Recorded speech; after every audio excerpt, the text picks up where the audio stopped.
स्वागत छ हाम्रो यो नयाँ भ्लगमा। आज हामी यो बन्द भनेको छ यसो घुम्न निस्केका छौँ। अहिले हामी यहाँ बगर मलमा छौँ। अब हामी त बानेश्वरतिर जाँदैछौँ। यहाँ के छ स्थिति हेर्छौँ। यहाँ हाम्रो साथी हुनुहुन्छ, उपेन्द्र सर हुनुहुन्छ, म छु। अब हामी यता घुम्न निस्किँदैछौँ। आज सार्वजनिक गाडीहरू चलेको छैन। अहिले बिहानको समय छ। हेरौँ के छ स्थिति यता। प्राइभेट गाडीहरू चाहिँ चलिरहेछ आज होइन। यो अब सार्वजनिक गाडीहरू चाहिँ चले होइन। यो चाहिँ राइड सेयरिङले चाहिँ मान्छे ओसायो भनेर यो प्राइभेट के अरे भाडाको गाडीहरूले चाहिँ आज हडताल गरिरहेको छ। पोखरामा गरेको थियो हिजो अस्ति, अहिले चाहिँ देशव्यापी रूपमा गरिरहेको छ आजबाट। यो ठग्न पाएन भनेर चाहिँ यस्तो गरेको हो यिनीहरूले। यो अब प्रविधिले चाहिँ अब प्रविधिको चाहिँ अब जमाना छ। प्रविधिले चाहिँ अब यस्तो सजिलो गराइरहेको छ मान्छेलाई, तर यो चाहिँ प्रविधिको विरुद्ध गइरहेको छ यी भाडाका चाहिँ गाडी धनीहरू। तर प्रविधिलाई आत्मसात गर्न सकेन भने पछि परिन्छ। दुनियाँमा सबैतिर राइड सेयरिङको चाहिँ व्यवस्था छ, तर यिनीहरू चाहिँ किन विरोध गरे बुझ्न सकिएन।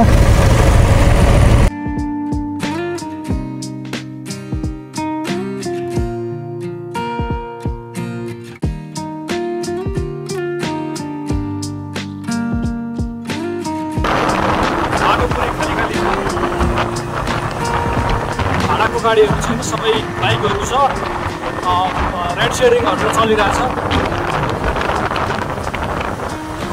आज एक दिन अब कहिलेसम्म होइन कन्डिसनकालीन भनेको छ। यी कोठाहरूले कन्डिसन छ, त्यस कोठाहरूले चाहिँ पैसा कमाउने भयो आज। ठिक छ, यिनीहरूले भाडाको गाडी सधैँ बन्द गरे नि हुन्छ। अब यो सरकारले चाहिँ अलिकति हस्तक्षेप गर्नु पऱ्यो र यो चाहिँ यसमा पऱ्यो बाहिरको जस्तो त्यो हो ठिक हुन्छ।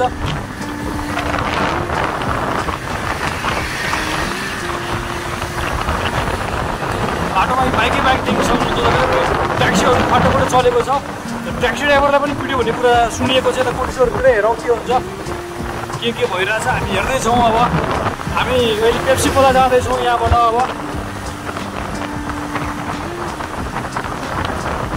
आज राप्रपाले पनि उपत्यका बन्दको घोषणा गरेको थियो, तर राति अबेर चाहिँ फिर्ता दियो।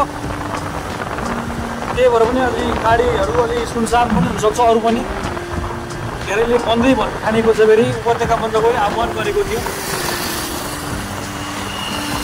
हामी अहिले बानेश्वर आइपुग्यौँ।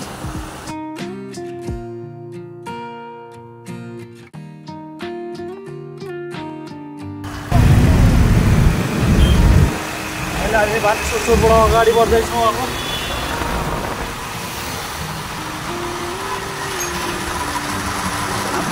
सर यहाँ राइड गरिदिनु भएको छ। आज हामी यहाँ घुम्न निस्केका छौँ।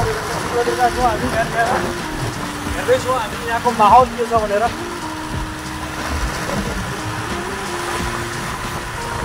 पछाडि पुलिसको गाडी पनि छ।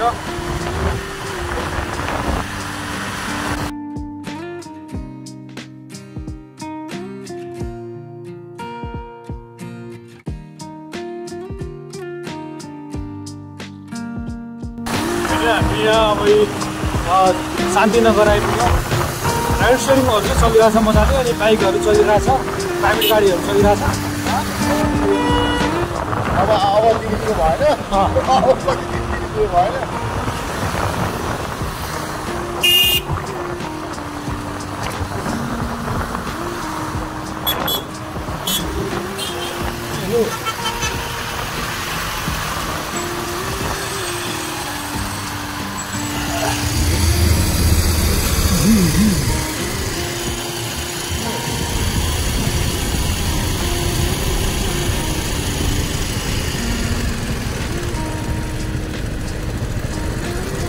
मान्छेहरू पनि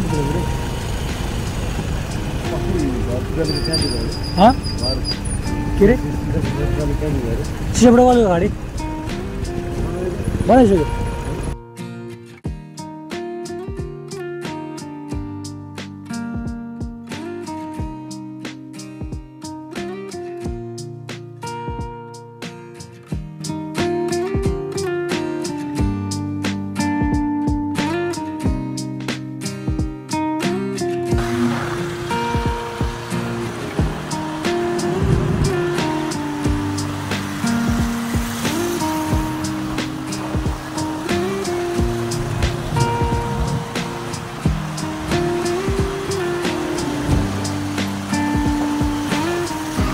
अहिले हामी यहाँ कोटेश्वर आइपुग्यौँ। यहाँ मयूर यातायात देख्यौँ एउटा, तर यो चलेको छैन, त्यत्तिकै रोकेर मात्र आएछ।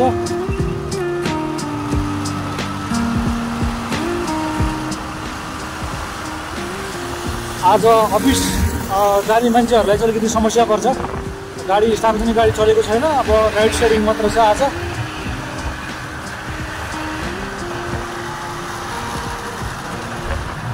हामी कोटेश्वर आइपुग्यौँ। सुनसानै छ, पसलहरू चाहिँ खोलेको छ है, केही पसलहरू खुलेको छ।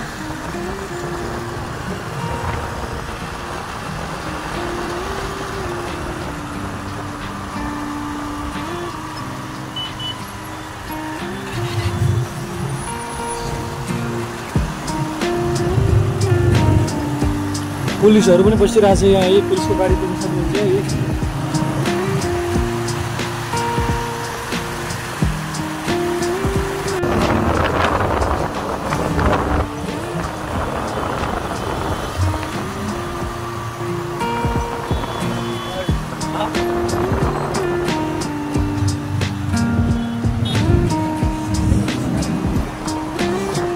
यहाँ चाहिँ यो पूर्व जाने गाडीहरू लाग्थ्यो, यो सबै खाली छ, आज सुनसान छ। हडताल गरेको कारणले गर्दा पुलिसको गाडीहरू चाहिँ चढ्ने छ। बाटोमा पनि सुरक्षाकर्मीहरूको चाहिँ आफ्नो उपस्थिति देख्न सकिन्छ। यहाँ आन्दोलनकारीहरू पनि हिँडिरहेछन्।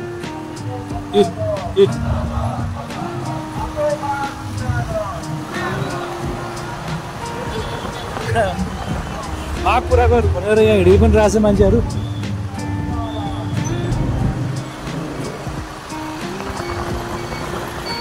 हाम्रो माग पुरा गर भनेर आन्दोलनकारी हिँडिरहेछन्। हामी अहिले जडीबुटी चोक आइपुग्यौँ। अब पेप्सी कलर तर्फ लागेका छौँ हामी।